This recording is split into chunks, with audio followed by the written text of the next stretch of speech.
കഴിഞ്ഞൊരു ഏതൊരു ഇന്റർവ്യൂ ഞാൻ കണ്ടായിരുന്നു ചിലപ്പോൾ കൈദി 2-ന്റെ ഒരു അപ്ഡേറ്റ് വരുന്നത് അതിപ്പോൾ ലോകേഷോട് സംസാരിച്ചപ്പോൾ ഇങ്ങനെ പറയുന്നത് കേട്ടായിരുന്നു. അപ്പോൾ അതിൻ്റെ എന്തെങ്കിലും അപ്ഡേറ്റ്സ് പറയാൻ പറ്റുമോ? അത് ലോകേഷ് എന്നോട് പറഞ്ഞ കാര്യമാണ്. ഞാൻ അതിലുണ്ട്.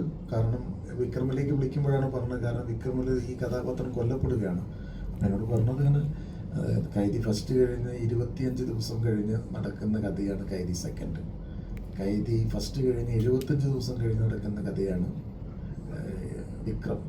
അപ്പോൾ ഈ മനുഷ്യനാണ് അവിടെ കൊല്ലപ്പെടുന്നത്. സ്വാഭാവികമായിട്ടും ഇവിടെ ഉണ്ട്. അപ്പോൾ അതുകൊണ്ട് വരണം എന്നുള്ള രീതിയിലാണ്. പക്ഷേ നമുക്കറിയാൻ പറ്റില്ല ലോകേഷാണ് ആള്, എന്തൊക്കെ മാറ്റങ്ങൾ വരുത്തും എന്നും പറയാൻ പറ്റില്ല.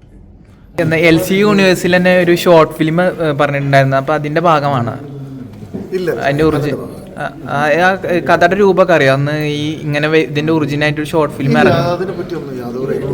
ഇല്ല. അപ്പോ കൈദി 2 നമുക്ക് പ്രതീക്ഷിക്കാൻ പറ്റില്ല, ഒന്നും പറഞ്ഞിട്ടില്ല. കൈദി 2 ഉണ്ടെന്നാണ് പറഞ്ഞത്. മാറ്റം ഉണ്ടാവുമോ നമുക്ക് പറയാൻ പറ്റില്ല. എന്നാണ് പറഞ്ഞിട്ടുള്ളത് ഡേറ്റ് എന്ന് പറയുന്ന സമയത്ത്?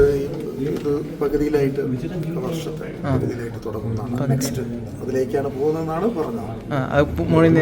മൊത്തത്തിൽ കഥാരൂപം പറഞ്ഞിട്ടുണ്ടായിരുന്നു അന്ന്. ഒരു ഇവന്റ് പോലെ നടക്കുന്ന എല്ലാ അതൊന്നും പുറത്തു വിടില്ല പുള്ളി. അങ്ങനെയൊന്നും വിട്ട് അങ്ങനെയെല്ലാം പറയുന്ന ആളാണ്. വേണ്ടപ്പെട്ട സമയത്ത് നമ്മൾ ഷൂട്ടിന് എത്തുന്ന സമയത്ത് മാത്രമേ ഡീറ്റെയിൽ. ഓക്കെ. ജയിലർ 2 അന്നിട്ടുണ്ടായിരുന്നു പറഞ്ഞിട്ടുണ്ടായിരുന്നു. പിന്നെ അതിന് ശേഷം എന്തൊക്കെ മലൈക്കോട്ടൻ വാലിബന്റെ ഷൂട്ടിംഗ് ഡേറ്റിന് കാരണം ജയിലർ ചെയ്യാൻ പറ്റിയില്ല. ഏത് റോളിലാണ് വിളിച്ചിട്ടുണ്ടായിരുന്നത്? അത് നമ്മുടെ ഒരു IB ക്യാരക്ടറിൽ IB ഉദ്യോഗസ്ഥൻ. ഓക്കെ. ഇനി ജയിലർ 2 ഷൂട്ടിംഗ് തുടങ്ങിയിട്ടുണ്ട്. അതിന് എന്തെങ്കിലും ഭാഗമാണ്? ഇല്ല ഒന്നും പറഞ്ഞിട്ടില്ല. ഇപ്പൊ നടന്നുകൊണ്ടിരിക്കുന്ന കൂലിയിൽ ഷൂട്ട് അതിലും ഇല്ലല്ലോ.